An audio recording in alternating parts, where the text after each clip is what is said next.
My name is Eleanor. I am 69 years old. And on the day my husband's will was read, my sons divided $30 million between themselves, as if it were a poker game. Stephen got the construction companies. Daniel inherited the restaurant chain, the estates, the luxury condos, the sports cars, everything. Absolutely everything. And I, after 45 years of dedicated marriage, after sacrificing my entire life for that family, received a dusty envelope that looked like trash. My daughter-in-law Jessica laughed in my face and said, "At least you can use it to store recipes, mother-in-law." Stephen didn't even look at me. Daniel sighed, as if my very existence was a burden. Humiliated and shattered, I walked out of that office feeling like my life was worthless. But what they didn't know was that tonight, when I opened that despised envelope in the solitude of my home, I would find something that would change everything forever. Arthur had died just a week ago. Pancreatic cancer took him in 6 cruel and painful months. For 45 years, he had been my partner, my refuge, the man who built an empire from scratch, working day and night. I was always by his side. When he stayed up until dawn reviewing numbers, I brought him coffee and stayed awake waiting for him. When he had to travel for business for weeks on end, I managed the house alone and raised our 2 sons without ever complaining. When the banks wouldn't lend him money to expand the business, I sold the jewelry my mother had given me to help him get the capital he needed. I never asked for recognition. I never claimed credit. I just loved my husband and trusted that he would take care of me when the time came. How wrong I was. The reading of the will took place at the office of Rose Albright, the family lawyer. I arrived early, wearing my best violet dress, the one Arthur had given me on our last anniversary. I thought it would be a formality. After half a century together, it was logical that my husband would have left me protected. My sons could inherit the business, but I should have enough to live with dignity. Rose began to read in a cold, professional voice. To my son Stephen, I leave the construction companies, valued at $12 million. Stephen smiled like a child on Christmas morning. To my son Daniel, I leave the restaurant chain, which generates $8 million a year. Daniel settled into his chair with satisfaction. The estates on the coast, the condos downtown, the luxury cars, the main accounts. Everything was divided between them like the spoils of war. $30 million were split equally while I sat there, invisible, waiting to hear my name. When Rose finished reading the endless list of properties my sons were inheriting, she paused. She looked at some papers and said, "For Mrs. Eleanor Herrera." My heart sped up. Finally, I was going to hear what the love of my life had left me. Rose continued, "I leave her this personal envelope," and she handed me a yellowish, dusty envelope that looked like it had been stored for years in some forgotten drawer. I took it with trembling hands while my sons exchanged satisfied glances. Jessica, my daughter-in-law, couldn't contain her laughter. "At least you can use it to store recipes, mother-in-law." Stephen didn't even look up from the documents he was reviewing. Daniel sighed, as if my presence were an annoyance to be tolerated. The envelope weighed almost nothing in my hands. It felt empty. It felt like a mockery. Rose closed the will folder and turned to my sons to explain the legal procedures they had to follow to take possession of their inheritance. They talked about wire transfers, deeds, and corporations. As if I wasn't there. As if I were a ghost sitting in that leather chair. I stood up slowly, put the envelope in my purse, and walked to the door. No one said goodbye. No one asked if I needed help. No one offered me a ride home. I left that office with a broken heart, feeling that 45 years of love and sacrifice had been reduced to a dusty envelope that probably contained a sentimental letter with no real value.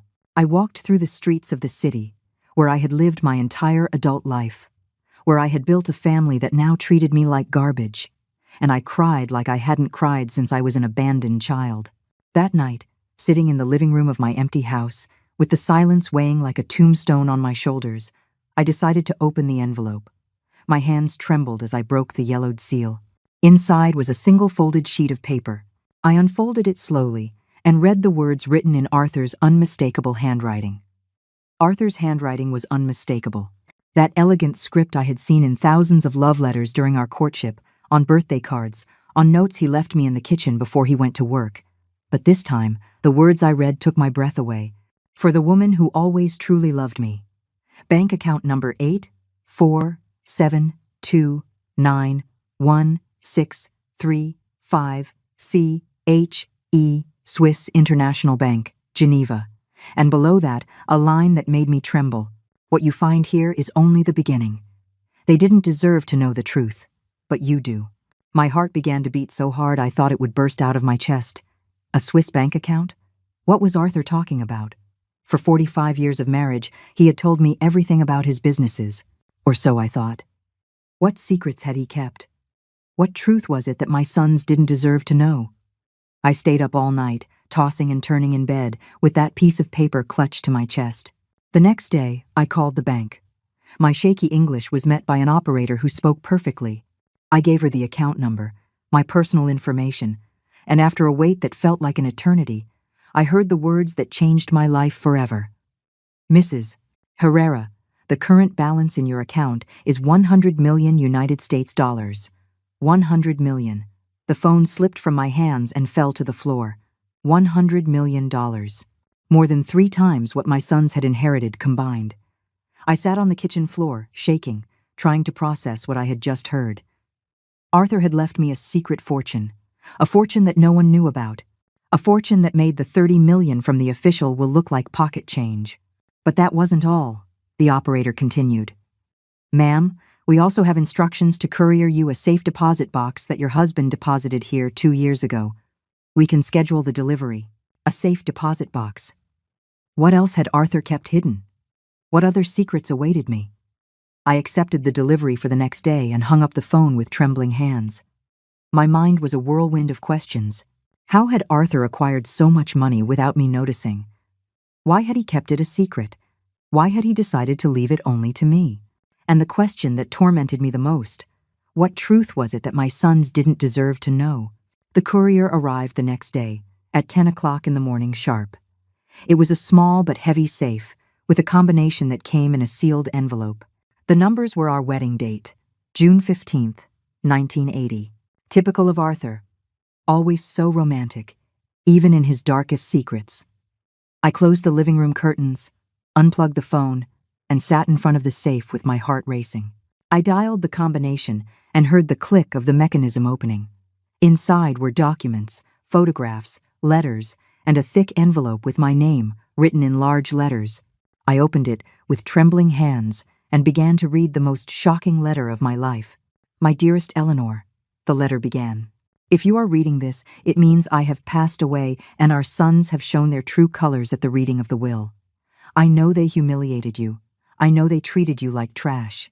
I know they laughed at you when they gave you that dusty envelope, but I needed it to happen this way. I needed them to show who they really are before you knew the truth. During the last 2 years of my life, I discovered things about Stephen and Daniel that broke my heart. Things you do not know. Things that forced me to make difficult decisions.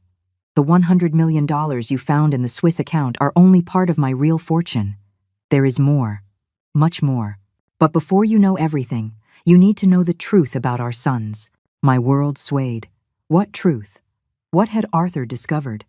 I continued reading, my soul on edge.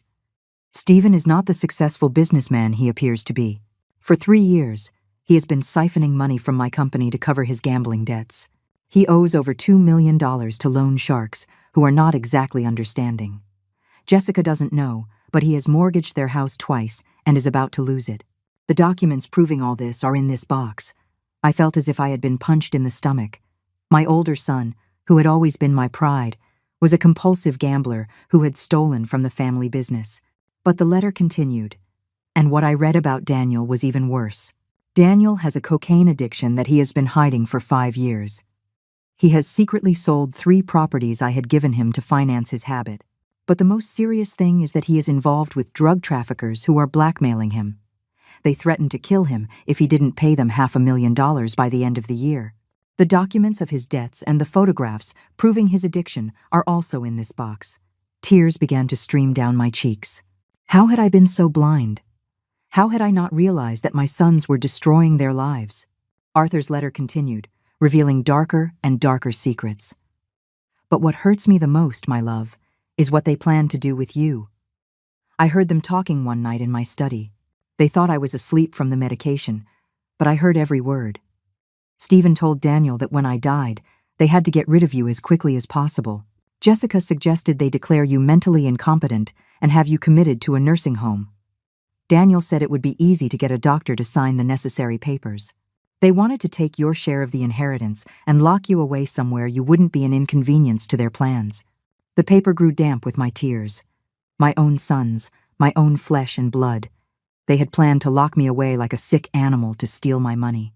That's why I made the decision to protect you, Arthur continued. That's why I moved the bulk of my fortune to accounts only you can access. That's why I let them have the crumbs from the official will, while you have access to the real inheritance. The $100 million are just the beginning, my love.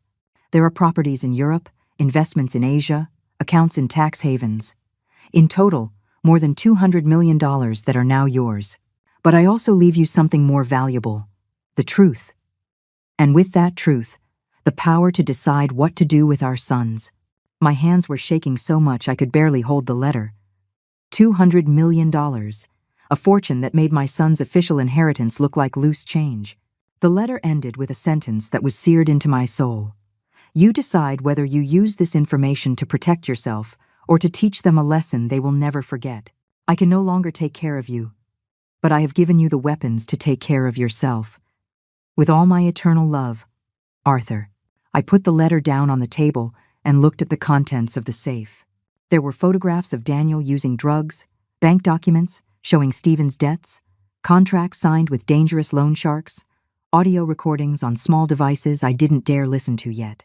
My husband had been a private detective during his last years, meticulously documenting the corruption of our own sons. And now that explosive information was in my hands. I sat in that room for hours, surrounded by photographs that destroyed the image I had of my children. Daniel with glassy eyes, snorting cocaine in the bathroom of some nightclub. Stephen signing documents with men in dark suits who were clearly not legitimate bankers. Casino receipts for thousands of dollars. Pawn shop tickets for items I thought they still owned. My perfect world, my exemplary family, was crumbling before my eyes like a house of cards. But what hurt the most wasn't the addictions or the debts. It was the plan they had hatched to get rid of me. In one of the recordings I finally dared to listen to, I heard Jessica's voice saying, "Once she's committed, we can sell the family house and split the money. She's an old woman. She won't notice a thing." And Stephen's reply, "Mom was always so naive. It'll be easy to convince her it's for her own good." Over the next few days, I dedicated myself to investigating every document Arthur had left in that safe. He had hired private investigators to follow our sons. He had recorded phone conversations. He had photographed secret meetings. My husband had built a complete file on Stephen and Daniel's lies and betrayals. And among all those papers, I found something that chilled my blood. A contract signed between my sons and a specialized geriatric care company. They had already paid the deposit to commit me to a place called Willow Creek Senior Living, a private nursing home 3 hours from the city. The contract was dated 2 weeks before Arthur's death. They had planned to lock me away before their father even died. They had planned to rob me while I was mourning at his funeral. The phone rang one morning as I was reviewing bank documents. It was Stephen, using that fake voice he used when he wanted something. "Mom, we need to talk. Jessica and I are worried about you. You've been very quiet since the funeral." Worried? How ironic. I told him I was fine, that I just needed time to process the loss. But he insisted. "It's not good for you to be alone in that big house. We've been thinking about options to make you more comfortable." There it was. The plan was beginning to unfold. "What kind of options?" I asked, feigning innocence. "Well, there are some very nice places where you can have company, activities, 24-hour medical care, places where you don't have to worry about a thing. Places like Willow Creek Senior Living," I thought, feeling rage begin to boil inside me. That same afternoon I received another call, this time from Daniel. "Mom, Stephen told me you spoke this morning. I think it's an excellent idea for you to consider moving somewhere more suitable for your age." His voice sounded nervous, as if he were reading from a script. "Besides," he continued, "we need to talk about finances. Dad left you the house, but the upkeep is very expensive. The taxes, the utilities, the repairs. It would be better to sell so you can live somewhere without those worries." Selling the house, of course, was part of the plan. Get rid of me and take whatever they could. I'm in no hurry to make decisions, I replied. We just buried your father. But Mom, he insisted, the longer you wait, the harder it will be. At your age, changes are complicated. It's better to act fast. At my age, as if I were a senile old woman incapable of taking care of herself. Over the following days, the calls intensified. Stephen, Daniel, and Jessica took turns pressuring me. They would show up at my house unannounced, always with brochures for senior living facilities and arguments about my safety and well-being.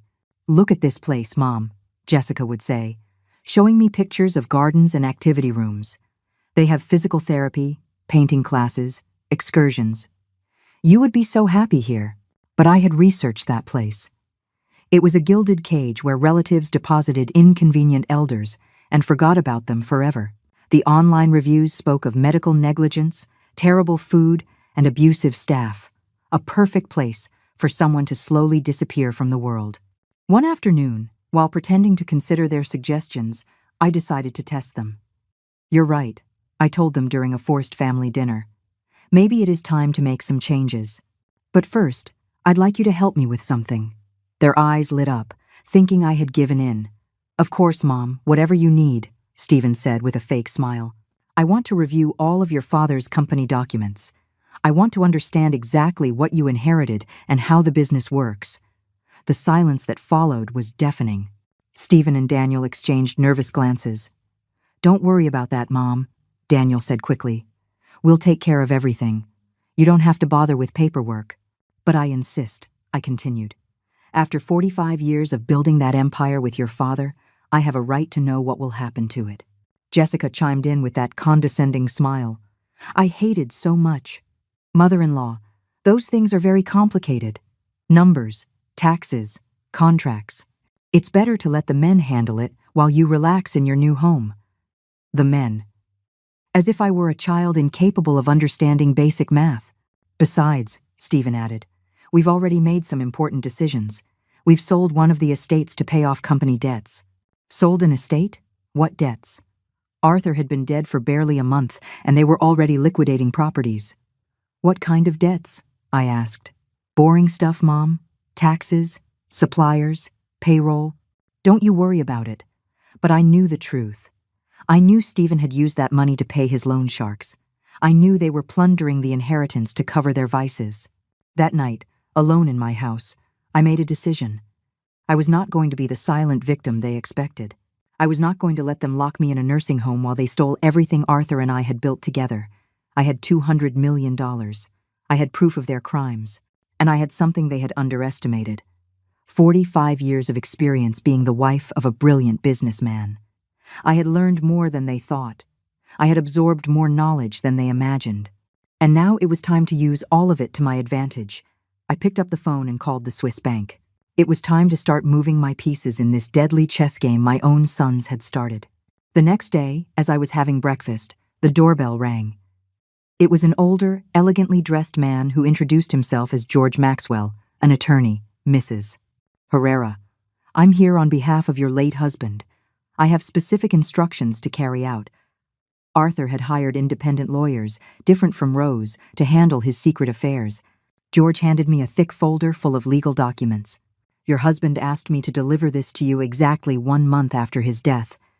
These are legal powers, contracts, and authorities that will allow you to take full control of all his companies if you so choose. Full control. Arthur hadn't just left me money. He had left me the keys to the kingdom. Your sons do not know these documents exist, George continued.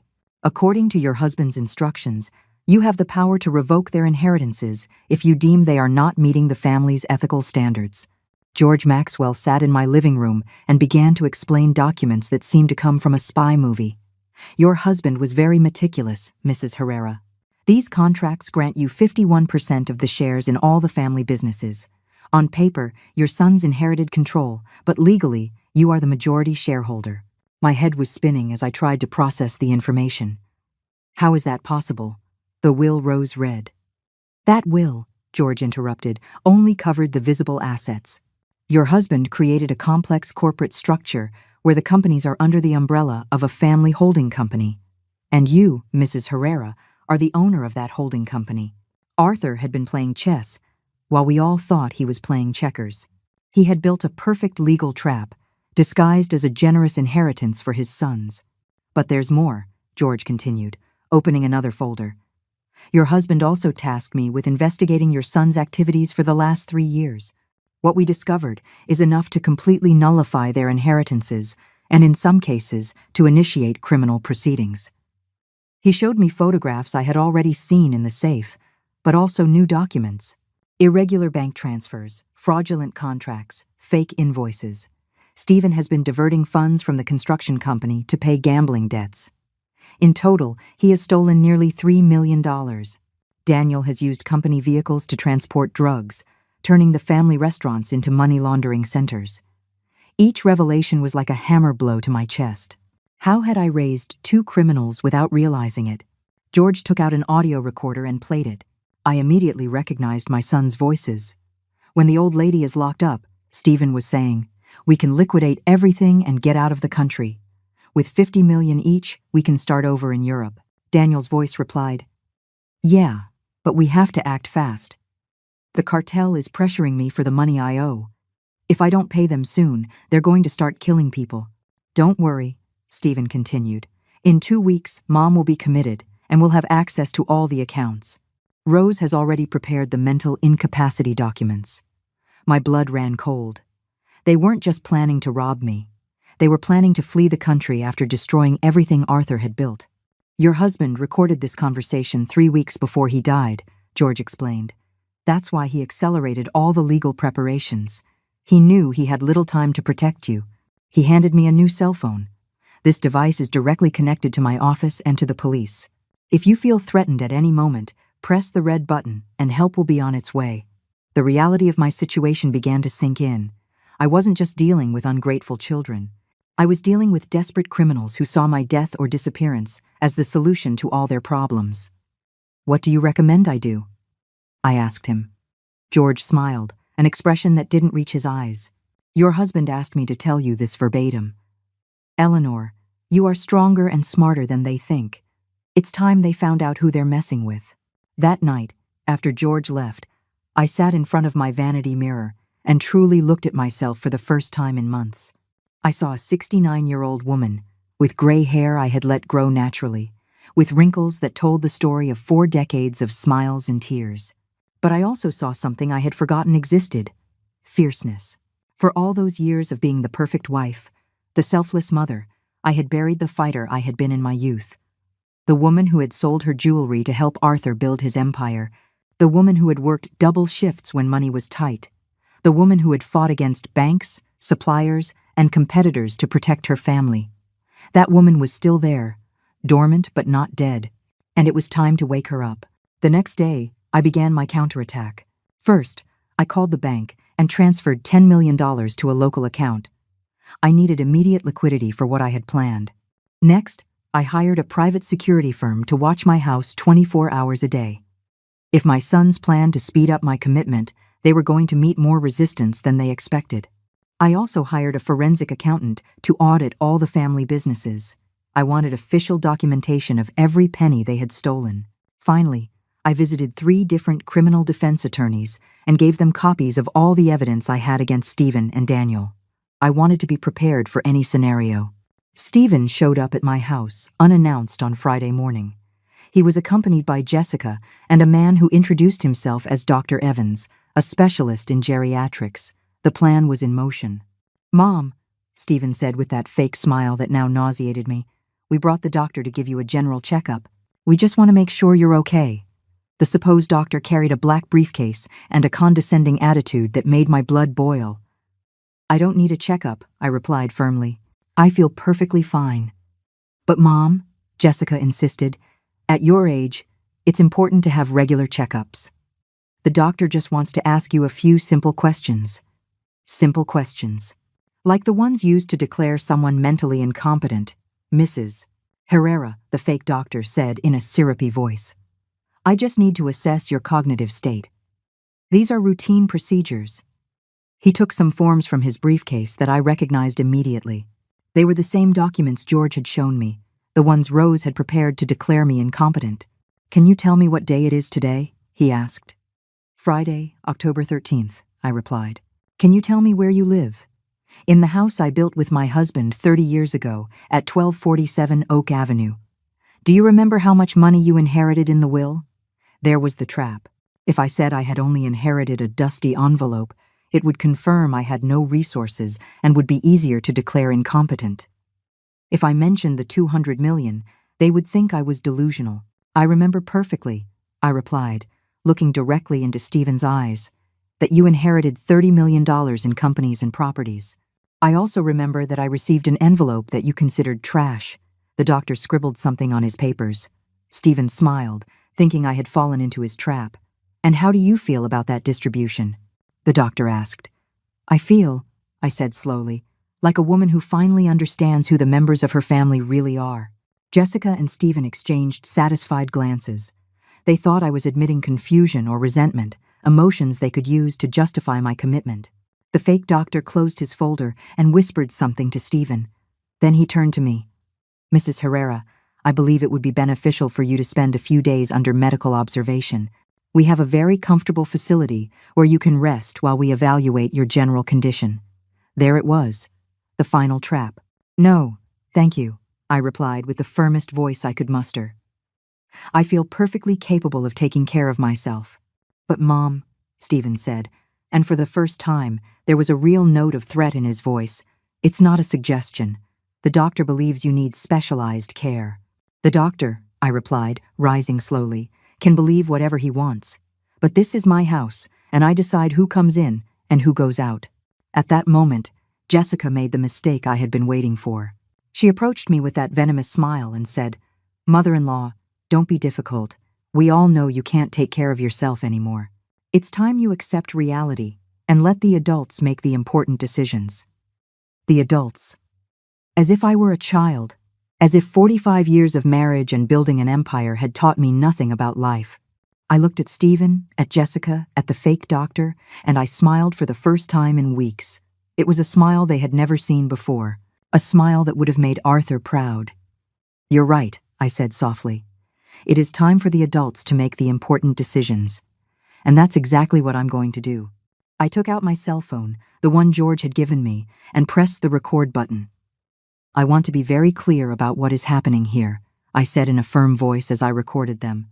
My son Stephen, my daughter-in-law Jessica, and this supposed doctor are trying to force me into a facility against my will.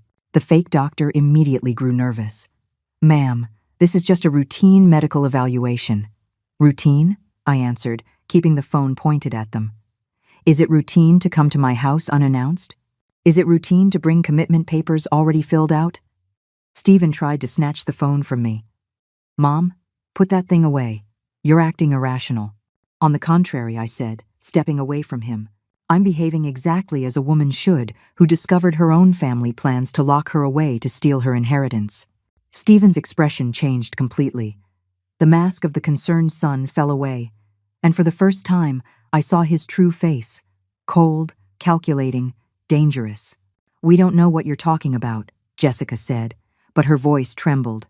I'm talking, I continued, pulling one of the photographs Arthur had left in the safe from my purse, about this. It was a picture of Stephen leaving a casino at 3 o'clock in the morning, clearly drunk, accompanied by two men who were obviously not legitimate businessmen. I'm talking about the gambling debts. I'm talking about the money stolen from the company. I'm talking about the contract you already signed with Willow Creek to have me committed. The silence that followed was deafening. The fake doctor started backing toward the door. I think there's been a misunderstanding. I'll be leaving. Not so fast, doctor, I said, blocking his path. How much did they pay you to sign false documents of mental incapacity? The man turned pale. I don't know what you're talking about. I'm talking about this, I said, showing him another photograph where he appeared receiving an envelope of money from Stephen. My husband hired private investigators during his final months.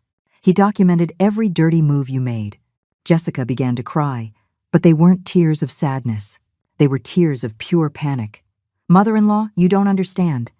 Everything we've done has been for your own good. For my good? I repeated, feeling a rage give me a strength I hadn't felt in years. Stealing from the family business is for my good? planning to flee the country with the money is for my good? Stephen finally lost his composure. Enough. You're a crazy old woman who doesn't know what she's talking about. Dad made a mistake leaving you anything. You're too stupid to handle money. There it was, the truth. After 45 years of pretending to love me, he finally showed what he really thought of me. Stupid? I asked, taking out my phone and dialing a number. George, it's Eleanor. They're here, just as you predicted. Yes, I've recorded everything. Stephen tried to take the phone from me again, but this time I didn't back down. If you touch me, I said in a voice I didn't recognize as my own, it will be the last thing you do as a free man. What do you mean? Jessica asked, her voice cracking. I mean, I replied, that right now, 3 criminal lawyers are reviewing evidence of fraud, embezzlement, and conspiracy to commit kidnapping. Just then, the doorbell rang. It was 2 police officers, accompanied by George, Mrs. Herrera. One of the officers said, "We received your emergency call." Stephen and Jessica looked at each other in absolute terror. The fake doctor tried to sneak out, but George stopped him. Dr. Evans, or should I say, Mr. Herrera, because you aren't a doctor, are you? The man slumped into a chair. They paid me $5,000 to sign some papers. I didn't know it was illegal. $5,000 to declare me mentally incompetent? I asked. Is that what my freedom is worth? The police began taking statements while George explained to me that this had been a controlled operation from the moment Arthur died. Your husband anticipated every move, George told me, as the officers arrested the fake doctor. He knew they would try to have you committed quickly, before you could react. That's why he prepared all this evidence and these legal proceedings. Stephen and Jessica weren't arrested that day, but the police warned them they were under investigation. When they finally left, my house was silent for the first time in weeks. I sat in my favorite armchair, the same one where Arthur and I used to watch television together, and I cried. But they weren't tears of sadness. They were tears of liberation. For the first time since my husband's death, I felt truly free. That night, I called both of my sons, not to plead or to try to fix things. I called them to give them an ultimatum. You have 24 hours to return every penny you stole from the family businesses. You have 24 hours to cancel the contract with Willow Creek, and you have 24 hours to confess the entire truth about your debts and your problems. Or what? Stephen asked with a defiant tone that no longer intimidated me. Or tomorrow at 9 o'clock in the morning, 3 local newspapers will publish the full story of your crimes. Or I hand all the evidence over to the district attorney's office. Or I use the legal powers your father left me to completely revoke your inheritances. The silence on the other end of the line confirmed that they finally understood who they were dealing with. Impossible, Daniel muttered. Dad left us everything in the will. You can't take what's already ours. Want to bet? I replied. And for the first time in my life, my voice sounded exactly like Arthur's when he was closing a tough deal. Because it turns out your father was a lot smarter than you thought. And I'm a lot stronger than you imagined. I hung up before they could answer. I didn't need to hear any more lies, more excuses, more manipulation. It was time for them to learn that the woman they had underestimated for so many years had sharp claws when she needed to use them. The next morning, at 8 o'clock sharp, Stephen and Daniel appeared at my door. They didn't come with fake lawyers or commitment plans. They came with their tails between their legs, defeated, begging for mercy. Mom, Stephen said, and for the first time in years, there was no condescension in his voice. We need to talk. I let them in, but this time, I didn't offer them coffee or a smile. I left them standing in the middle of the living room while I remained seated in my armchair, in the position of power I had earned. Talk, I said simply. Daniel started to cry. Mom, everything got out of control. The drugs, the debts, the loan sharks. We didn't know how to stop. And your solution was to rob me and lock me away? I asked. That wasn't the original intention, Stephen muttered. At first, we just needed to borrow some money. We thought we could pay it back before anyone noticed. But things got worse, Daniel continued. The cartel started threatening us. They said if we didn't pay, they would go after the family. So you decided to hurt me first, I replied. You decided it was better to lock me up like an animal than to face the consequences of your choices. Stephen knelt in front of my chair. Mom, we're your sons. We love you. We just made terrible mistakes. You love me? I asked, feeling all the rage that had built up for months finally find its voice. You call planning my commitment love?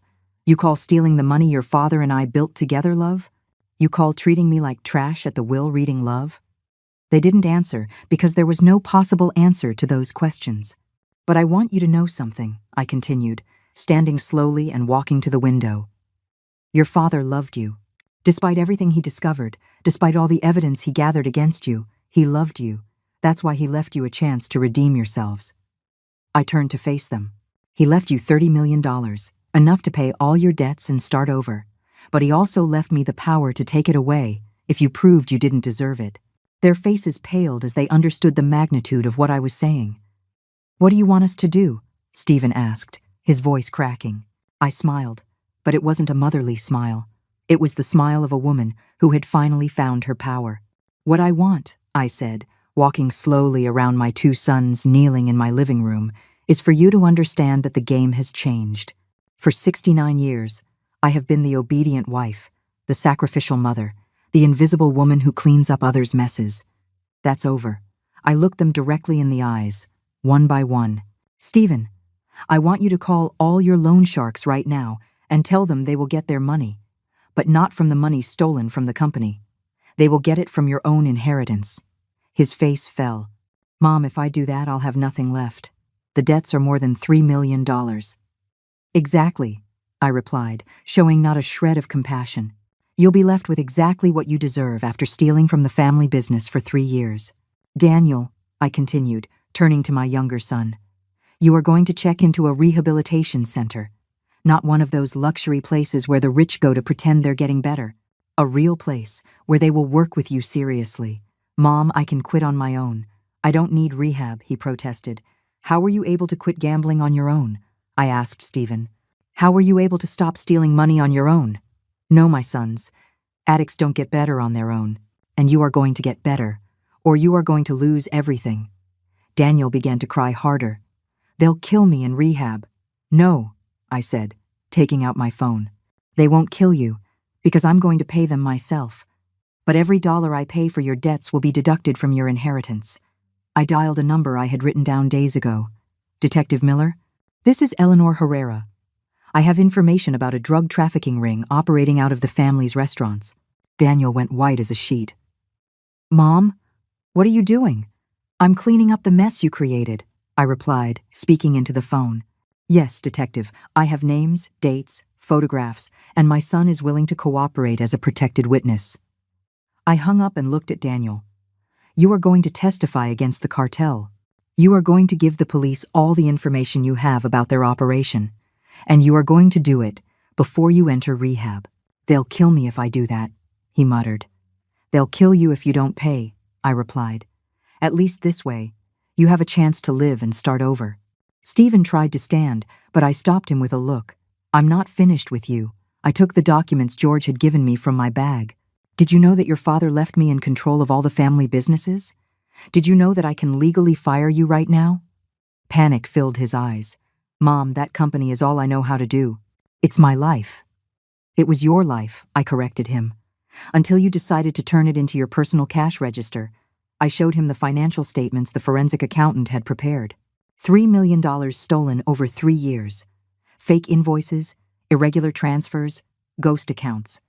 Do you know what this is? This is evidence of a federal crime. But there's a way to resolve this without involving the DA's office, I continued, seeing hope light up in his eyes. You are going to sign your resignation as CEO of all companies. You are going to transfer all of your shares to me. And you are going to work as a common laborer, earning a basic wage until you have paid back every penny you stole. A laborer? He asked, incredulous. You're going to start from the bottom, just like your father did. You're going to carry bricks. You're going to clean offices. You're going to do the work that real working men do every day. And you're going to learn what it means to earn money honestly. The humiliation on his face was evident, but there was something else too, respect. For the first time in years, he was seeing me as more than a harmless old woman. Jessica, who had been quiet throughout the conversation, finally spoke. Mother-in-law, this is ridiculous. They can't accept these conditions. They're your sons. I turned to her with a smile that could freeze blood. Oh, really? And what are your options, my dear daughter-in-law? I took another photograph from my bag. It was Jessica kissing a young man in a hotel parking lot. Should I tell Stephen about your affair with the Pilates instructor? Or would you prefer to tell him yourself? Her face fell completely. Or would you prefer I tell him about the $50,000 you've been siphoning from the family account to buy yourself clothes and jewelry? Stephen looked at his wife with an expression of absolute betrayal. What is my mother talking about? Your wife, I continued, savoring every second of her discomfort, has been stealing from you for 2 years. And she's been sleeping with Rick, the Pilates instructor from the gym, for 6 months. Jessica started to deny everything, but I pulled out more photographs. Do you want me to keep showing evidence? Or are you going to confess the truth to your husband? Stephen stood up slowly, looking at Jessica, as if seeing her for the first time. Is it true? She cried, but she didn't deny anything else. Why? He asked. Because, I answered for her, she thought that when you inherited, she would have access to millions of dollars. She planned to stay with you until she had enough money to divorce you and take half. This can't be happening, Stephen muttered, holding his head in his hands. Oh, but it is happening, I said, feeling more powerful than I had in decades, and we're just getting started. I pulled the last document from my bag. This is a divorce agreement my lawyer prepared. Jessica is going to sign it now, without asking for a single penny in the division of assets, because if she doesn't sign it, all these photographs will appear in the newspaper tomorrow, along with the evidence of her theft. You can't make me sign anything, Jessica said. But her voice was trembling. Can't I? I asked, dialing another number on my phone. Hello, Rick. This is Jessica's mother-in-law. Yes, I have some very interesting photographs that I think your wife would want to see. Jessica lunged at me, trying to grab the phone. Stop, he's married. His wife doesn't know anything. Exactly, I said, moving away from her. And unless you sign this divorce immediately, she's going to know everything. I hung up and held out a pen to her. You have 30 seconds to decide. Jessica signed the document with trembling hands, crying inconsolably. Stephen looked at her as if she were a stranger. Very well, I said, putting the signed document away. Now get out of my house and never come back. If I see you near this family again, I will make good on my threat to call Rick's wife. Jessica ran out without another word. I was left alone with my 2 defeated sons, sitting on my living room floor like punished children. Do you understand now? I asked them. Do you understand now that I am not the helpless old woman you thought I was? Daniel nodded, still crying. Mom, can you ever forgive us? I looked at him for a long moment before answering. That's up to you. If you do everything I've asked, if you truly get clean, if you learn to be men of honor like your father was, maybe. But it's going to take years. And you're going to have to earn my forgiveness every single day. Stephen finally lifted his head. Are you going to take our entire inheritance? No, I replied, and I saw relief in his eyes. I'm going to leave you a chance to earn it, but you are going to work for every dollar. You are going to prove you deserve the name you carry. And what if we can't do it? Daniel asked. What if we're too weak to change? I looked at him with a mixture of sadness and determination. Then you will miss the chance to know the mother you always had, but that you never bothered to see. I got up and walked to the window, turning my back to them. Your father left me $200 million, my sons. Enough money to live like a queen until the day I die. Enough money to help thousands of people who truly need it. You will decide if you want to be part of that story, or if you will be left on the outside, looking at what you could have had. When I turned around, they were no longer in my living room. They had left in silence, finally understanding that the power had changed hands for good. The following days were the quietest I'd had in months. For the first time since Arthur's death, my house truly felt like my own. There were no manipulative sons showing up unannounced. No venomous daughters-in-law making snide remarks. No fake doctors trying to declare me incompetent. Just me, my morning coffee, and the strange but liberating feeling of having total control over my life. Stephen kept his word, calling all his loan sharks and telling them they would receive their money from his own inheritance. Daniel voluntarily checked into a rehabilitation center on the outskirts of the city, and Jessica had completely disappeared, probably holed up in some hotel while she figured out how to rebuild her life after her perfect plan imploded. But I knew this was only the beginning. For 45 years, I had been the wife who supported from the shadows. Now it was time to find out who Eleanor was as an independent person, as a woman with power, as the heir to a $200 million empire. The first decision I made was to visit all the companies I now controlled. I wanted to meet the employees who had worked for Arthur for years. I wanted to understand exactly what my husband had built and how I could make it better. The first stop was the main construction company, where Stephen had been CEO until a week ago. When I arrived at the offices, dressed in a gray suit I had bought specially for the occasion, all the employees looked at me with curiosity. They knew I was the boss's widow, but they had never seen me in a professional context. "Good morning," I said to the 30 employees gathered in the conference room. "I am Eleanor Herrera, and from now on, I am the owner and CEO of this company." A murmur of surprise rippled through the room. "I know some of you are concerned about the recent changes. I know you've heard rumors about financial troubles. I want you to know that those problems have been resolved and that this company will continue to operate under new policies of transparency and honesty." An older man, whom I recognized as Frank, the construction supervisor, raised his hand. "Mrs. Herrera, with all due respect, do you have experience running a construction company?" It was a fair question, and I had prepared the answer for days. "Frank," I replied. "For 45 years. I sat at the kitchen table with Arthur every night while he told me about every project, every problem, every important decision. For 45 years, I reviewed contracts, listened to phone calls, participated in business strategies. The difference is that now, instead of advising from the shadows, I will be leading from the front." Several employees nodded in approval. They had seen my dedication to the family for decades. "But there are changes that will be implemented immediately," I continued. "First, we are going to conduct a full audit of all finances from the last 3 years. I want to know exactly where every dollar went."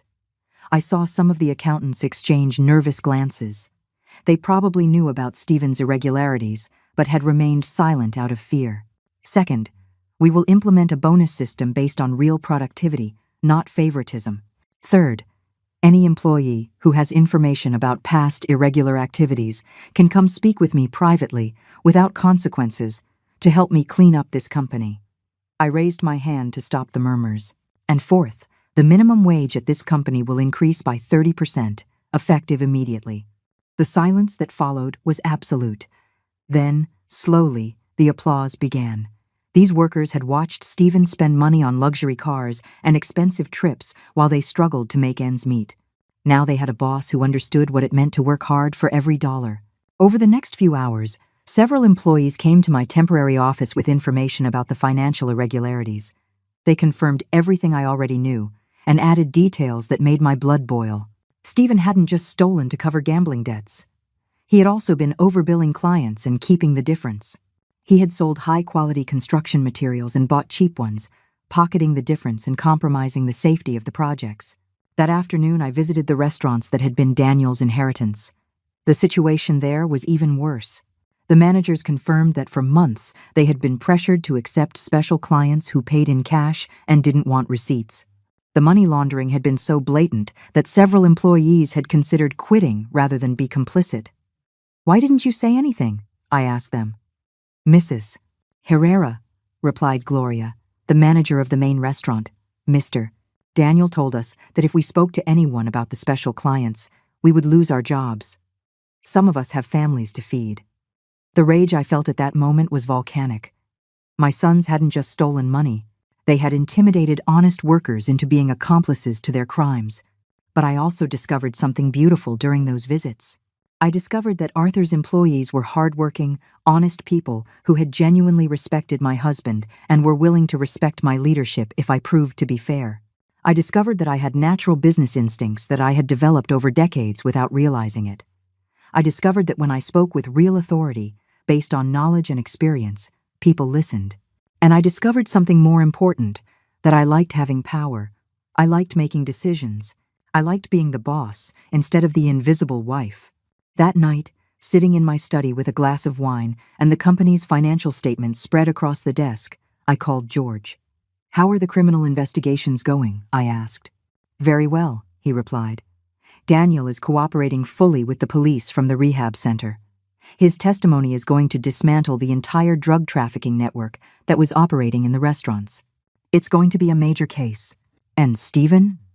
Stephen is complying with the payments to his loan sharks. He started working as a laborer on one of his own construction sites. The employees are. Let's just say they're enjoying watching him carry bricks under the sundae. I laughed for the first time in weeks. Poetic justice tasted sweet. But there's something else I need to discuss with you, I continued. I want to establish a charitable foundation. I want to use part of this $200 million to help older women who are in vulnerable situations. George was quiet for a moment. Women like you would have been if Arthur hadn't protected you. Exactly, I replied. Women whose children abandon or mistreat them. Women who have no resources to defend themselves.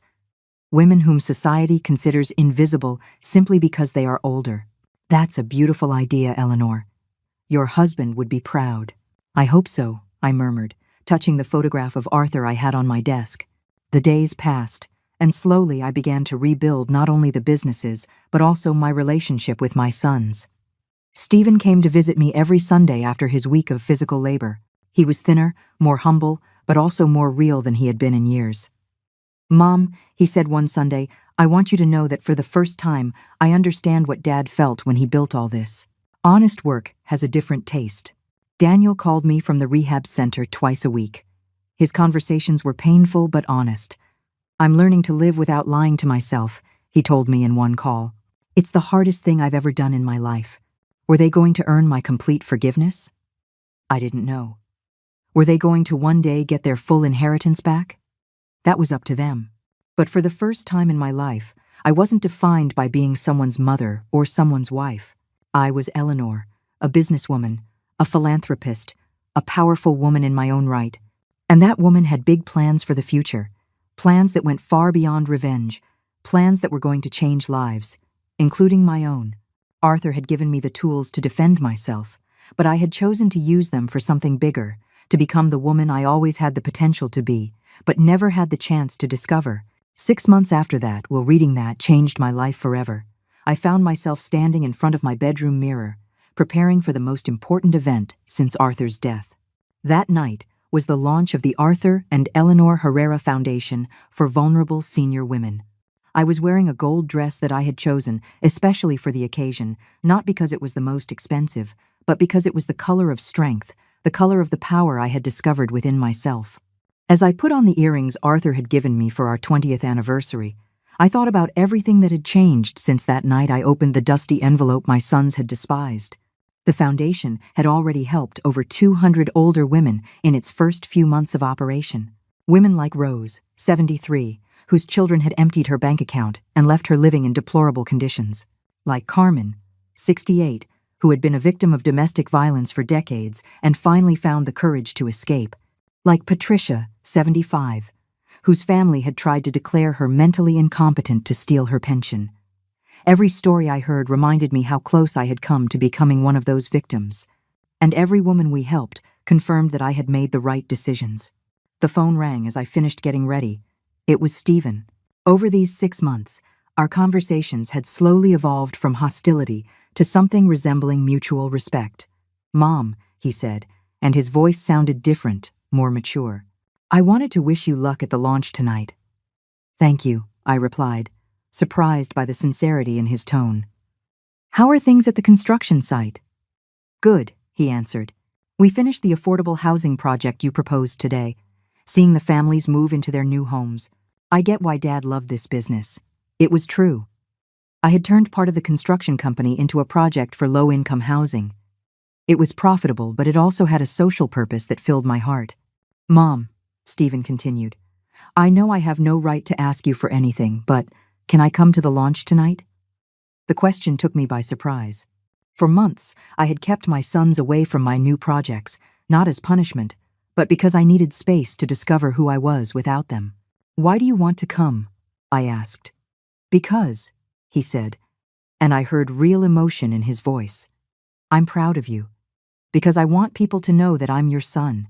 Because for 35 years, I thought you were just my mom, and now I realize you are Eleanor Herrera, an extraordinary woman who just happens to be my mother. Tears began to roll down my cheeks. Those were the words I had waited decades to hear. "You can come," I finally said, "but you will come as a guest, not as privileged family. You will sit with everyone else, and you will listen to what I have built without your help." "Understood," he replied. "And Daniel?" "Daniel gets out of rehab next week. If he stays clean, if he continues to cooperate with the police, if he proves he has truly changed, then we can talk about his future in the family." I hung up the phone feeling a strange mix of hope and caution. My sons were changing, but I had learned not to blindly trust promises. This time they would have to prove their transformation with actions, not words. The launch event was held in the main ballroom of the city's most elegant hotel. Over 300 people had arrived. Business leaders, politicians, social workers, and especially older women who had found a second chance in our foundation. As I walked among the guests, greeting and thanking them for their support, I felt more alive than I had in years.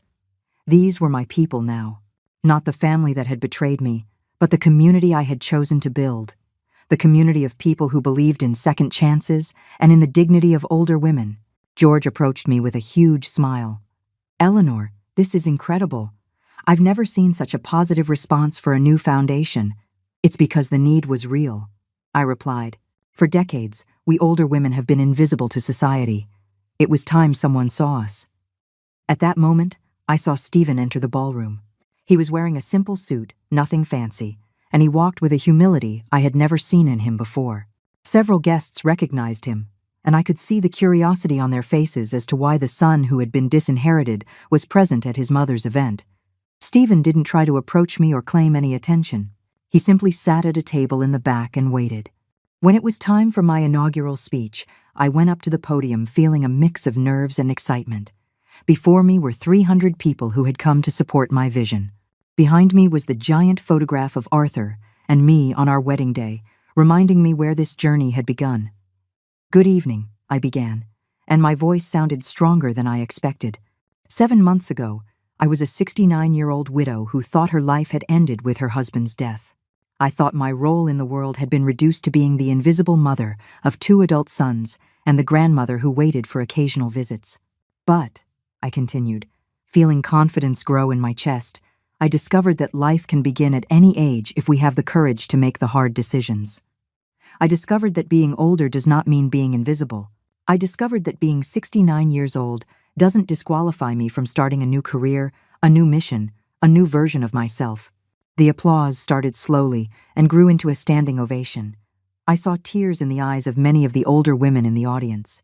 They knew exactly what I was talking about because they had lived the same invisibility, the same underestimation. "This foundation," I continued when the applause died down, "exists because all women, regardless of their age, deserve dignity, respect, and opportunity. It exists because no woman should feel invisible or disposable simply because society has decided her value diminishes with the years." I searched for Stephen in the crowd. He was crying openly, with a look of pride and regret mixed on his face. This foundation also exists because I learned that forgiveness isn't something you give away. It's something that's earned. And that second chances are powerful, but only when they are accompanied by real change. I finished my speech by telling the story of an older woman who had come to our foundation last week. Her children had sold her house while she was in the hospital and split the money. When she was discharged, she had nowhere to live, and her own children told her to fend for herself. "That woman," I said, "now has a decent apartment, legal support to recover what was stolen from her, and a part-time job at our foundation helping other women in similar situations. Because it turns out that at 72 years old, she still had a lot to offer the world. She just needed someone to notice." When I stepped down from the podium, the ovation lasted for almost 5 minutes.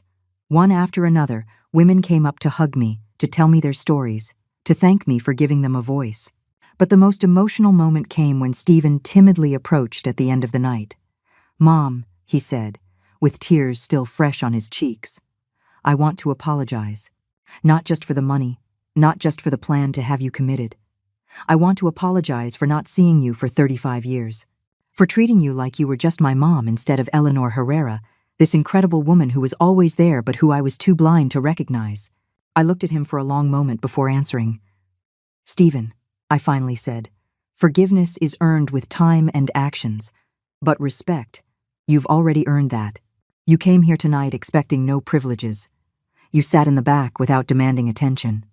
You cried with pride for my achievements, instead of resentment for your situation. That tells me that maybe, just maybe, you're starting to become the man your father always hoped you would be. For the first time in 7 months, I hugged him, not as the mother who automatically forgives, but as the strong woman who recognizes genuine growth in another person. A year after that infamous day in Rose's office, I find myself sitting in the garden of my house, the same house my sons once wanted to sell to lock me away in a nursing home. But everything has changed. The garden is more beautiful than ever because I now have time to tend to it myself.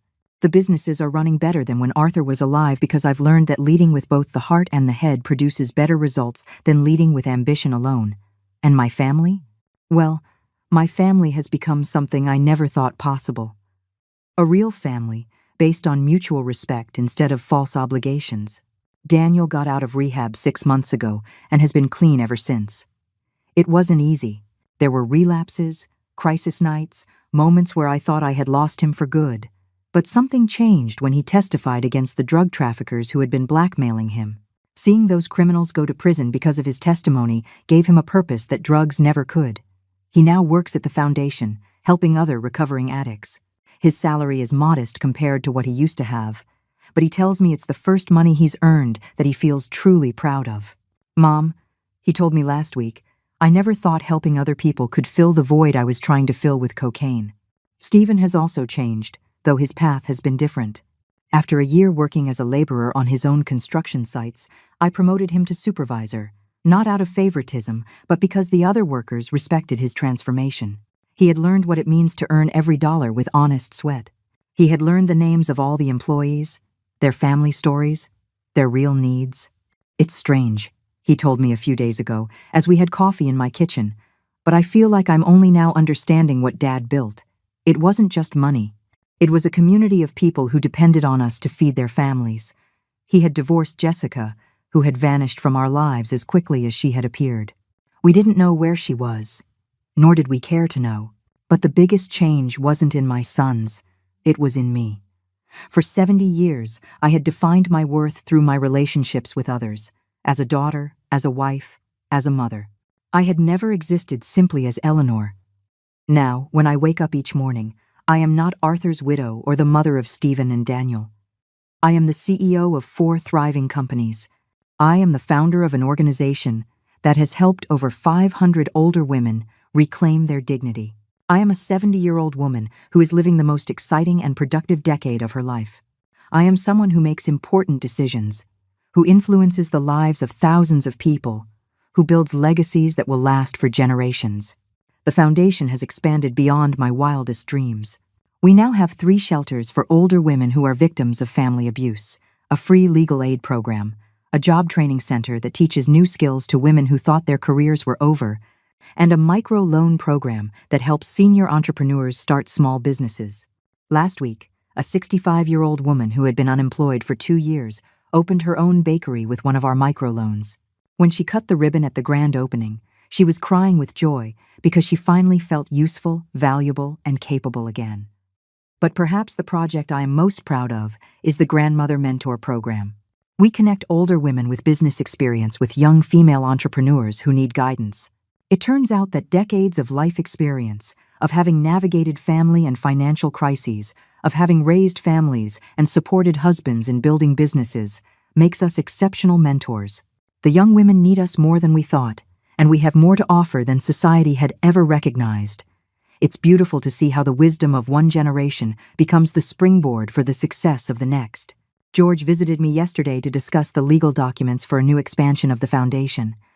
Eleanor, he said as we reviewed contracts, did you ever imagine you would become all this? Never, I answered honestly.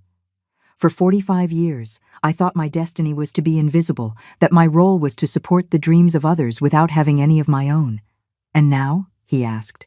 Now, I said, looking out the window at the garden where Arthur and I used to walk together. Now I understand that he didn't just leave me money in that dusty envelope. He left me permission to become who I always could have been, but never dared to be. This afternoon, I have a meeting with the mayor. He wants the foundation to partner with the city government to create a pilot program that could be expanded nationally. assisted living programs that respect the independence of older women, day centers where they can socialize and stay active without feeling like burdens on their families, public policies that recognize that older women are a valuable social resource, not a problem to be hidden away. The idea of influencing policies that will affect thousands of women across the country excites me more than any inheritance I could have received. My sons come for lunch with me every Sunday, not out of obligation, but because they genuinely enjoy my company. Our conversations have evolved from apologies and resentment to real debates about business, about life, about the future. Stephen consults me on important decisions at the construction company. Daniel tells me about the difficult cases he handles at the foundation. They ask for my advice not because I am their mother, but because they respect my judgment as a businesswoman and as a person. It's the family relationship I always wanted, but never knew how to build when we were younger. Have I forgiven them completely? That's a question I often ask myself. Forgiveness, I've discovered, is not an event, but a process. Every day that I see Stephen treat his employees with genuine respect, I forgive his past arrogance a little more. Every day that I see Daniel help another recovering addict, I forgive his betrayal a little more. But more important than forgiving them, I've learned to forgive myself. To forgive myself for being invisible for so many years. To forgive myself for accepting emotional crumbs when I deserved banquets of love and respect. The dusty envelope I received that day in Rose's office sits on my desk as I write these reflections in my journal. It no longer contains just the bank account number that changed my life. Now it holds letters from women we have helped, photographs of project inaugurations, newspaper clippings about the foundation's achievements. It has become a symbol of transformation, of second chances, of the beauty that can arise from the ashes of humiliation. Every time I look at it, it reminds me that endings can be beginnings, that crises can be opportunities, and that it is never too late to become who you are destined to be. If I could go back and speak to the Eleanor who walked out of that office crying a year ago, I would tell her, don't cry for what you have lost. Celebrate what you are about to gain. Don't lament the sons who betrayed you. Prepare to meet the men they are going to become. Don't cling to the invisible woman you were. Free yourself to become the powerful woman you always had inside you.